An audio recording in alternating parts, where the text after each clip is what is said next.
उत्तर प्रदेश का गोरखपुर शहर, जिसे लोग बाबा गोरखनाथ की तपोभूमि और धार्मिक महत्वता के लिए जानते हैं, वही शहर एक ऐसे अपराधी का जन्म स्थान बना जिसने पूरे यूपी बिहार को अपनी दहशत से हिला दिया। यह कहानी उस शख्स की है जिसका नाम सुनकर नेता, व्यापारी और पुलिस तक कांप उठते थे। वह था श्री प्रकाश शुक्ला। 6 अक्टूबर 1973 दशहरा का दिन गोरखपुर जिले के मामखोर गांव में एक बच्चे का जन्म हुआ। नाम रखा गया शिव प्रकाश शुक्ला। घर में 5 भाई बहनों में सबसे छोट होने की वजह से सबसे ज्यादा दुलार भी उसी को मिला। पिता Ram Sumud Shukla Indian air force में अधिकारी थे और रिटायरमेंट के बाद सरकारी ठेकेदार बन गए। पढ़ाई के लिए पिता ने इंग्लिश मीडियम स्कूल में दाखिला दिलाया, लेकिन पढ़ाई से ज्यादा उसका झुकाव ताकत और दबंगई की तरफ। जल्दी वह लोक नायक ज्ञान भारती विद्या मंदिर दाऊदपुर में पढ़ने लगा। परिवार में पहलवानी का शौक था तो शिव प्रकाश ने भी अखाड़ों में कसरत शुरू कर चौड़ी छाती, लंबा कद और गजब की ताकत। कुछ ही सालों में वे इलाका के मशहूर पहलवान बन चुके। अगर उसकी जिंदगी यूं ही अखाड़े में बीतती रहती तो शायद कहानी अलग होती, लेकिन 1993 में एक घटना ने सब कुछ बदल दिया। साल 1993 उसकी बहन स्कूल से लौट रही। गाँव के एक लड़के राकेश तिवारी ने उसके साथ छेड़छाड़ कर दी। पिता ने पुलिस में शिकायत की बात कही, लेकिन शिव प्रकाश के भीतर का खून खौल उठा। उसने गांव में राकेश को ढूंढ निकाला और बुरी तरह पीट पीट कर मार डाला। केवल 20 वर्ष की उम्र में उसने सबसे पहला कत्ल किया और यहीं से उसकी जिंदगी अपराध की राह पर मुड़ गई। पुलिस उसे खोज रही थी, लेकिन उससे पहले गोरखपुर के बाहुबली नेता हरिशंकर तिवारी की नजर उस पर पड़ी। हरिशंकर तिवारी के लिए यह नया लड़का काम का आदमी था। उन्होंने पुलिस से बचाने के लिए उससे 4 महीने के लिए बैंकॉक भेज दिया। वापसी के बाद शिव प्रकाश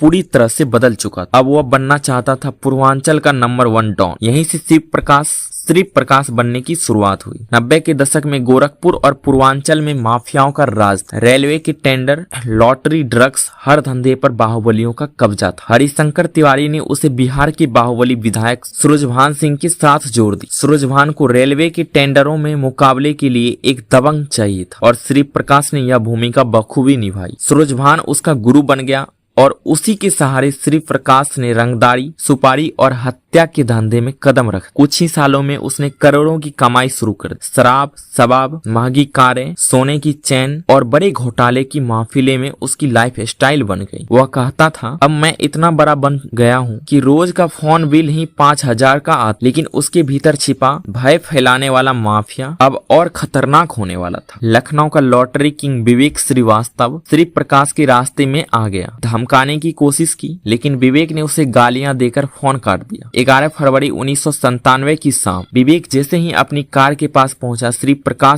प्रकाश और उसके साथी सुतु पांडे ने उस पर AK-47 से गोलियां बरसा दी। करीब 80 राउंड फायरिंग हुई और विवेक वहीं ढेर हो गया। इस मर्डर ने पूरे लखनऊ को हिला दिया। पुलिस हैरान थी, लेकिन श्री प्रकाश बेखौफ घूमता रहा। अब उसकी हिट लिस्ट में था बाहुबली, जिसके आदमी ने कभी उसकी बहन को छेड़छाड़ की थी, वीरेंद्र प्रताप शाही। 31 मार्च 1997 लखनऊ के इंदिरा नगर के बीच भीड़ में उसने AK-47 से तवातोड़ गोलियां बरसाई। 105 गोलियां दाकर उसने वीरेंद्र शाही को छल्ली कर दिया। इस मर्डर ने पूरे पूर्वांचल में उसकी दहशत का सिक्का जमा दिया। 1998 बिहार में बाहुबली मंत्री ब्रिज बिहारी प्रसाद IGMS पटना में इलाज करवा रहे। 13 जून की शाम जब वे अस्पताल लौटे, श्री प्रकाश और उसके साथियों ने उन पर तवातोड़ फायरिंग कर दी। दिन दहाड़े एक मंत्री की हत्या पूरे बिहार में हड़कंप मचा दिया। लेकिन सबसे बड़ा झटका तब लगा जब खबर आई श्री प्रकाश ने यूपी के तत्कालीन मुख्यमंत्री कल्याणी सिंह को मारने की 6 करोड़ की सुपारी ले ली। सरकार और प्रशासन के होश उड़ गए। अब उसे जिंदा छोड़ना नामुमकिन था। IPS अजय राजा शर्मा की अगुवाई में यूपी पुलिस की स्पेशल टास्क फोर्स STF बनाई गई। यही भारत की पहली यूनिट थी जो किसी एक अपराधी के लिए खड़ी की गई थी। महीनों तक फोन कॉल ट्रैकिंग और मुखबिरी के बाद STF को जानकारी मिली कि श्री प्रकाश गाजियाबाद जा रहे हैं। 22 सितंबर 1998 दोपहर 1:30 में उसकी नीली कार मोहन नगर फ्लाईओवर पर चढ़ी। STF पहले से घात लगाए बैठी। पीछा शुरू हुआ। श्री प्रकाश ने रिवॉल्वर निकाली और फायरिंग की। STF ने पलटवार किया। कुछ ही मिनटों की 45 गोलियों की बरसात के बीच श्री प्रकाश शुक्ला वहीं ढेर हो गए। सिर्फ 24-25 साल की उम्र में वो अपराध की दुनिया में एक ऐसा नाम बन गया जिसे लोग आज भी याद करते हैं। एक पहलवान से गैंगस्टर बना। यह शख्स अपने खौफ, निर्ममता